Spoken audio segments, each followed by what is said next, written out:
आज़ाद हुआ तो भारत में कई देसी रियासत थे। तो अंग्रेजों ने कहा कि देखिए भाई साहब, ये जो मेरा ब्रिटिश वाला एरिया है हम तो आपको दे ही देंगे, लेकिन उन्होंने इस पीले वाले क्षेत्र से कहा कि आप या तो पाकिस्तान में मिल जाइए या तो भारत में मिल जाइए, आपका मन तो आप स्वतंत्र राज्य भी बना सकते हैं, एक देश भी बना सकते हैं। तो पाकिस्तान में कुल 13 देसी रियासतों ने विलय कर लिया। इसकी बात छोड़िए, यहाँ पर भारत की बात करते हैं। भारत में जो प्रिंसली स्टेट थे, जो देसी रियासत थे, उनकी संख्या 552 थी। इन 552 राज्यों को मिलाकर एक फेडरेशन बनाना संभव नहीं था, क्योंकि फेडरेशन बनाते तो फिर टूट जाते हैं।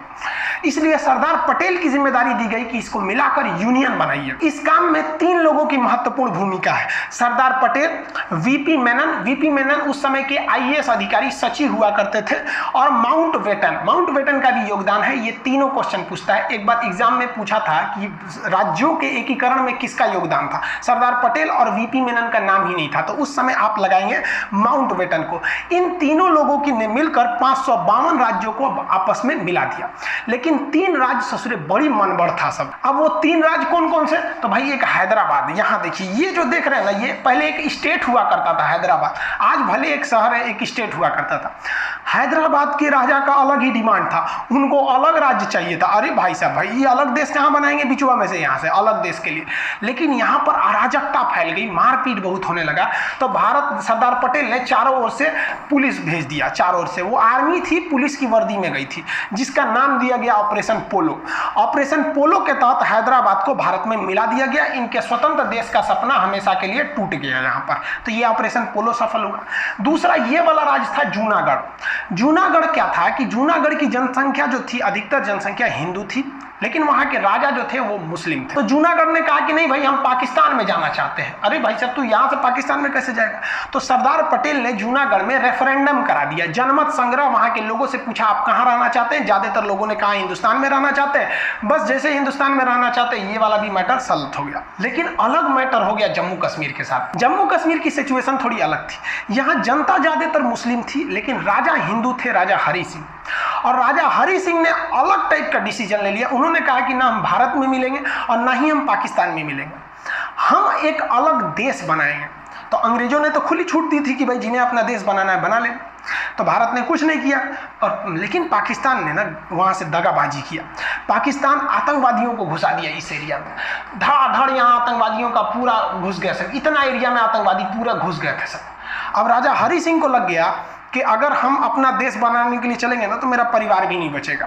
तो भागे भागे आए नेहरू जी के पास, है नेहरू जी बचा लीजिए, हमको पाकिस्तान मार रहा है। तो नेहरू जी कहा हाँ एकदम बचा लेंगे हम। सरदार पटेल जी देखिए तो बचाइए इनको। तो सरदार पटेल कहे छोड़ दीजिए ओकरा, बड़का होशियार बनते थे, अलगे देश बनाएंगे, जो देश बनाओ, हमरा कौन चीज घटल है कि हम तोरा बचाने आएंगे, काय लिए बचाएंगे। तो हरि सिंह ने कहा कि महाराज पटेल जी बचा लीजिए। तो सरदार पटेल ने कहा कि 21 शर्त पे बचेबो, पहले तुम साइन करो किस पर, एनेक्सेशन पर। तो उसने साइन किया इंस्ट्रूमेंटल ऑफ एक्सेशन, मतलब विलय पत्र पर साइन किया 26 अक्टूबर 1947 को कि हम अब भारत में मिल रहे हैं। तो सरदार पटेल ने कहा इन होशियारी हुआ, अब हम सेना भेजते हैं। तब यहां से भारत में सेना भेजा गया और भारत की सेना उनको खदेड़ दिया यहां पर। और भारतीय सेना उस समय बहुत ही बहादुरी से लड़ी थी, और वो क्योंकि अंग्रेज हमें अंधेरी गली के मुहाने पे छोड़ के चले गए थे और स्टार्टिंग में युद्ध झेलना पड़ गया था। और इस वक्त में नौशेरा में पाकिस्तानी फौज बहुत बहादुरी से लड़ रही थी, वो सब बहुत खतरनाक लड़ रहे थे। तो भारत के ब्रिगेडियर थे उस समय ब्रिगेडियर उस्मानी ने कहा कि जब तक हम पाकिस्तानियों को खदेड़ नहीं देते तब तक हम जमीन पे सोएंगे। इसलिए उन्हें नौशेरा का शेर कहा जाता था। और इनके बदौलत बहुत पूरे भारतीय सैनिक की बहादुरी के बदौलत यहाँ लड़े। और यही वाला एरिया जब तक भारतीय सेना पहुंचे पाकिस्तान कब्जा कर चुका था, जिसे आज भी हम पीओके के नाम से जानते हैं। और यही सीज फायर बन गया और कश्मीर भी भारत का एक अंग बन गया। सरदार पटेल, वीपी मेनन और लॉर्ड माउंटबेटन ने मिलकर 552 देसी रियासतों को तो मिला दिया, लेकिन चौपट कर दिया कब, जब भारत का संविधान लागू हुआ 1950। 1950 में भारतीय राज्यों को 4 कैटेगरी में बांट दिया गया। इस टाइप में बांटा गया, ABCD टाइप में बांट दिया गया। ए में किसे रखा गया, वह एरिया जहां पर अंग्रेजों का शासन था। बी में रखा गया वह एरिया जहां देसी रियासतों का शासन था।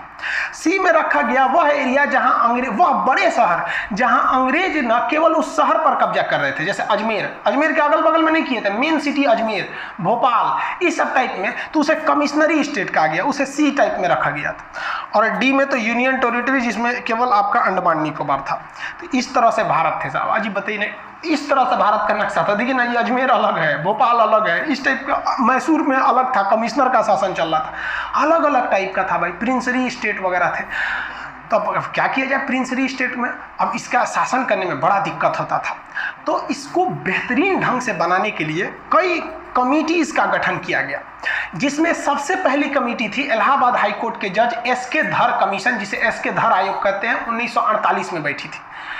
इनसे कहा गया क्यों ना हम भाषा के आधार पर राज्य बना दे, कि जहां पंजाबी भाषा बोली जा रही है पंजाब, जहाँ कन्नड़ बोली जा रही है कर्नाटक, इस तरह से जहाँ गुजराती है तो उसे गुजरात। तो एस.के. धर ने कहा कि ये सरासर गलत होगा। तो उसके बाद एक और कमेटी उसी साल गठित की गई, JVP, जवाहरलाल नेहरू, वल्लभ भाई पटेल और पट्टाभी सिद्धारमैया। ये तीनों लोग की समिति ने भी कहा कि भाई भाषाई आधार पर राज्यों का गठन नहीं होना चाहिए, उन्होंने भी इसका विरोध किया। लेकिन इसी कड़ी में एक बहुत बड़ा मोड़ आ गया। मोड़ आया 1952 में। 1952 में ये वाला एरिया मद्रास था। देखिए कितना बड़ा था ये एरिया मद्रास। तो मद्रास से काट कर यहाँ आंध्र प्रदेश बनाने की बात चल रही थी कि ये एरिया आंध्र प्रदेश बना दीजिए, हम मद्रास में नहीं रहेंगे। तो सरकार इनकी बातों को नहीं मान रही थी, क्योंकि सरकार कोई भी काम करती है कमेटियों की सिफारिश पर। दो कमेटी कही थी कि भाई हम भाषा के आधार पर नहीं करेंगे। लेकिन पेट्टू श्रीरामुलु नाम का एक व्यक्ति था जिसने कहा कि हम मद्रास में नहीं रहेंगे, क्योंकि मद्रास के निचले भाषा में तमिल भाषा बोली जा रही है और हम तेलुगु बोलने वाले हैं, हमें आंध्र प्रदेश चाहिए। नेहरू ने कहा नहीं देंगे। तो ये भूख हड़ताल पे बैठ गया। अरे जवान 56 दिन तक भूख हड़ताल पे बैठ गया। 56 दिन पर भूख हड़ताल पे बैठने के बाद दिसंबर 1952 में इनकी मृत्यु हो गई। जब इनकी मृत्यु हुई तब भयानक बगावत शुरू हो गया दक्षिण भारत में। और लोगों ने कहा कि ससुरा ये नेहरू जो है ये तो डलहौजी से भी खतरनाक है, भूखले छोड़ दिया, यहाँ पर मर गए ये लोग। अब नेहरू का कह रहे फंस गए नेहरू। तो नेहरू जी को आनंद फानन में जनता की बात मानने के लिए मजबूर होकर 1 अक्टूबर 1953 यानी अगले साल, नेहरू जी ने बहुत सोचा था कि इसको लेपापोती करके दबा दे, लेकिन दब नहीं पाया और आंदोलन बढ़ने लगा और लोग भूख हड़ताल पर बैठे। नेहरू कहा कि भाई साहब सब मरिए जाएगा तो हमारी कुर्सी चल जाएगी। तो 1 अक्टूबर 1953 को मजबूर होकर सरकार ने भाषा के आधार पर मद्रास को तोड़ दिया और कहा कि जो नीचे बोले जाएंगे तमिल वाले उनका हो जाएगा तमिलनाडु, जो मद्रास के ऊपर में तेलुगु बोलते हैं उनके लिए हो जाएगा आंध्र प्रदेश। उस समय आंध्र प्रदेश की राजधानी कुल्लूर बनाई गई थी। तो क्वेश्चन 2 पूछता है यहाँ पर, भाषाई आधार पर गठित होने वाला पहला आयोग कौन था? तो एस.के. धर आयोग 1948। हालांकि ये दोनों आयोग ने 1949 में रिपोर्ट दिया था। और भाषाई आधार पर गठित होने वाला पहला राज्य कौन सा था? तो पहला राज्य हो जाएगा आंध्र प्रदेश। जैसे ये राज्य बना, देहात में कहा जाता है छुए के छुओनी लग गई, मतलब किसी चीज को टच कर देता आदमी परख जाता है।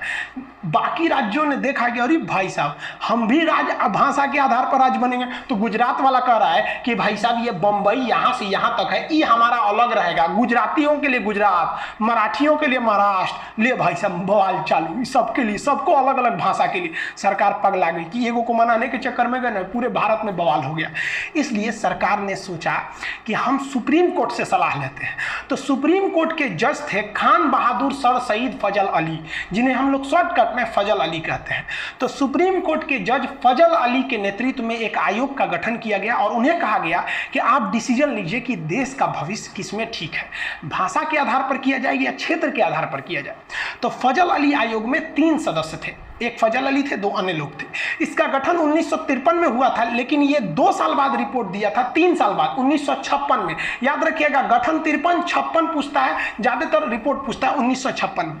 इसने कहा फजल अली आयोग ने कि भाषा के आधार पर राज्यों का गठन कर देना उचित है। गुजरात बोलने वाले गुजरातियों के लिए गुजरात दे दिए, मराठियों के लिए महाराष्ट्र दे दिए।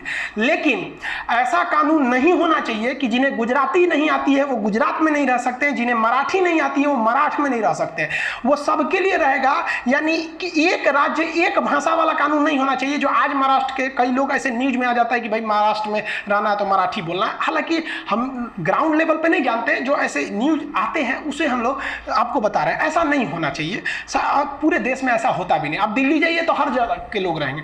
तो फजल अली आयोग ने स्टेट रीऑर्गेनाइजेशन सेटलमेंट कर दिया, राज्य पुनर्गठन कर दिया और इन्होंने कहा कि इसी आधार पर आप राज्यों को बांटिए भाषा के आधार पर। और इस आधार पर इन्होंने जो बांटा, तो इसकी बात को कोई क्यों मानेगा? फजल अली के बात को हम क्यों मान लें? हमें आज़ादी मिली है, हमने अपने सांसद चुने हैं, संसद में पारित कराइएगा तब ना मानेंगे। तो इसको लागू कराने के लिए संविधान में संशोधन की जरूरत पड़ी। तो 7वां संशोधन 1956 में किया गया और इसी संशोधन के द्वारा फजल अली आयोग की सिफारिशों को मान लिया गया। क्वेश्चन कहेगा फजल अली आयोग की सिफारिशों को मानने के लिए या राज्य पुनर्गठन करने के लिए कौन सा संशोधन किया गया? तो 7वां संशोधन। और इसके आधार पर, भाषाई आधार पर राज्यों का गठन किया गया।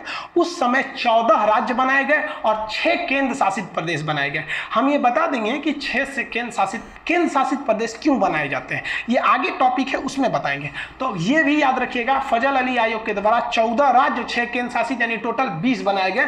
उस समय का ये नक्शा है 1956 का टोटल। ये इस हिसाब से, अभी भी गुजरात और महाराष्ट्र एक ही में थे, ये आगे जाकर फिर से अलग हुए। एक समस्या आई थी पंजाब के साथ। पंजाब बड़ा कॉम्प्लिकेटेड था, उसका पुराना नाम था Patiala and east Punjab state union, जिसे हम पेप्सू कहते हैं। इसको विभाजन करने के लिए ना क्या किया गया, एक आयोग का गठन किया गया, एक कमीशन का। उस कमीशन का नाम था शाह आयोग। शाह कमीशन ने 1966 में अपनी सिफारिश दी और कही कि इस पंजाब का विभाजन जरूरी है। इस पंजाब का वह एरिया जो पहाड़ी एरिया यानी हिमालय जहां है, उसे हम हिमाचल प्रदेश बना देते हैं। इस पंजाब का निचला भाग जहां पर हिंदी भाषा बोली जाती है, उस हिंदी भाषा वाले को हरियाणा बना देते हैं। और इस पंजाब का पश्चिमी भाग जहां पर मुख्य रूप से पंजाबी भाषा बोली जाती है, उसे हम पंजाब बना देते हैं। और पंजाब और हरियाणा के बीच एक कॉमन एरिया बना देते हैं जो दोनों की राजधानी रहेगी, जिस पर किसी का अधिकार नहीं रहेगा, उस पर राष्ट्रपति का अधिकार रहेगा, केंद्र शासित प्रदेश रहेगा, यूनियन टेरिटरी यानी यूटी बना दिया जाएगा, उसे चंडीगढ़ कर देंगे। तो जिसे आप पेप्सू देख रहे थे वो 4 भाग में टूट गया। तो पंजाब राज्य का पुनर्गठन किया गया था शाह आयोग के सिफारिश पर। इस प्रकार भारत का एक विशाल साम्राज्य जो अखंड भारत के नाम से जाना जाता था, वो सिमट कर इतने में रह गया जिसमें 28 राज्य बचे। पहले 29 राज्य थे, तो जम्मू कश्मीर से राज्य की दर्जा छीन ली गई, तो राज्य बच गए 28। 9 केंद्र शासित हो गए। पहले केंद्र शासित कितने थे? 7। लेकिन जम्मू अलग और लद्दाख अलग, 2 केंद्र शासित बन गए, तो 7 2 9 हो गए। लेकिन एक डिसीजन लिया गया कि दादरा नागर हवेली और दमन दीव, ये 2 अलग अलग हैं, इन्हें एक में केंद्र शासित बना दिया जाएगा। इस प्रकार केंद्र शासित की वर्तमान संख्या 8 हो गई है और स्टेट्स की संख्या अभी 28 है। आप जनरली थोड़ा सा समझिए केंद्र शासित क्यों बनाए जाते हैं। वैसा राज्य जो बहुत छोटा है और उसकी संस्कृति अलग है और उसे राष्ट्रीय हित में रखना है, वरना वो अलग भी हो सकते हैं, जैसे अंडमान निकोबार। आप बताइए, अगर यहाँ कोई मुख्यमंत्री का शासन दे देते हैं तो हो सकता है कि विदेशी शक्तियां, चाइना, इन्हें अपने प्रभाव में मिला के और केंद्र सरकार को दिल्ली में जब तक पता चले यहाँ सेना बुला के इसे अलग कर सकती।